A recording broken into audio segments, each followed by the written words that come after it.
సాధారణంగా మున్సిపాలిటీ వాళ్ళు ఇళ్ళ దగ్గరకొచ్చి, షాపుల దగ్గరకొచ్చి చెత్త తీసుకువెళ్ళేటటువంటి వ్యవహారం ఎప్పటినుంచో నడుస్తుంది. దానికి సాధారణంగా నెల అయ్యేటప్పటికి ఇంత ఇవ్వండని అడుగుతుంటారు. ఓ మామూలులాగా తీసుకుంటారు. ఇళ్ళ దగ్గరైతే రూ. 10, రూ. 20, షాపుల దగ్గరైతే 50-100 ఆ షాప్ కెపాసిటీని బట్టి వసూలు చేస్తూ ఉంటారు. జగన్ ప్రభుత్వం ఏం చేసింది? దాన్ని కాస్త ఓ చట్టబద్ధం చేసేసి ఆ డబ్బులు వాళ్ళు తింటం ఎందుకని చెప్పేసి మాకు కట్టండి అని యూజర్ ఛార్జీల సిస్టమ్ పెట్టింది. వాలంటీర్ల ద్వారా అట్లాగే సచివాలయ సిబ్బంది ద్వారా అదంతా వసూలు చేసుకురమ్మంది. 80% వసూలు కాల, ఒక 20% చోట్ల లోకల్గా ఉన్న అధికార యంత్రాంగం ఒత్తిడి ద్వారా వసూలైంది.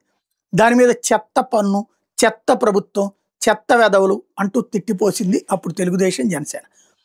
ఇప్పుడు ఆ చెత్త పన్ను రద్దు చేశారు, కానీ ఇళ్ళ దగ్గరకు వచ్చి డబ్బులు తీసుకోవడం ఏమీ ఆగల.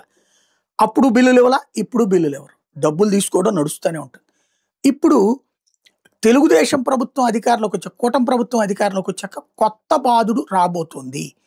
మంచినీళ్ళకి సాధారణంగా ఇప్పటికే పంపుకని చెప్పేసి ఇంత డబ్బులు తీసుకుంటారు పట్టణాలు.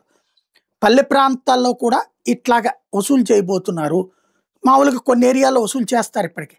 ఇకపైన యూజర్ ఛార్జీల పేరుతో వసూలు చేస్తారు అంటూ 548 కోట్ల రూపాయలు ఏదైతే దీని మీద expected revenue from user charges 548.07 కోట్లు, అంటే దగ్గరగా 486 కోట్లు గ్రాస్ వస్తుంది అన్నటువంటి పాయింట్కి తాగునీటి పథకాలు, మోటార్లు, కరెంటు బిల్లులు, సిబ్బంది వేతనాలు, మరమ్మత్తు లాంటి నిర్వహణ వ్యయాలన్నీ కూడా కేంద్రం భవిష్యత్తులో వదిలేస్తుంది అనేటటువంటి పేరుతో పబ్లిక్ నుండినే బాధడానికి సిద్ధపడుతున్నారన్నటువంటి కోణాన్ని హైలైట్ చేశారు. వాస్తవం గ్రామీణ ప్రజల మీద ఏటా 1036 కోట్లు వడ్డించబోతున్నారు.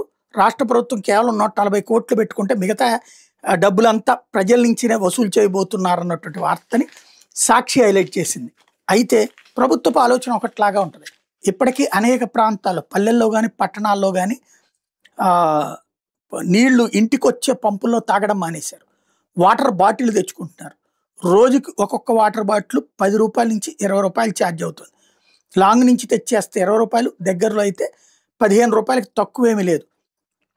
దానికి అలవాటు పడ్డారు కాబట్టి దాంతో ఈ పాటు ఇది ఇట్లా ఛార్జీలు వేస్తే ప్రాబ్లం ఏం లేదు అనుకుంటుందేమో. ఇప్పుడు అది కట్టి ఇది కట్టమంటే ప్రజల్లో వ్యతిరేకత వస్తుంది, చూసుకోవాల్సి ఉంది.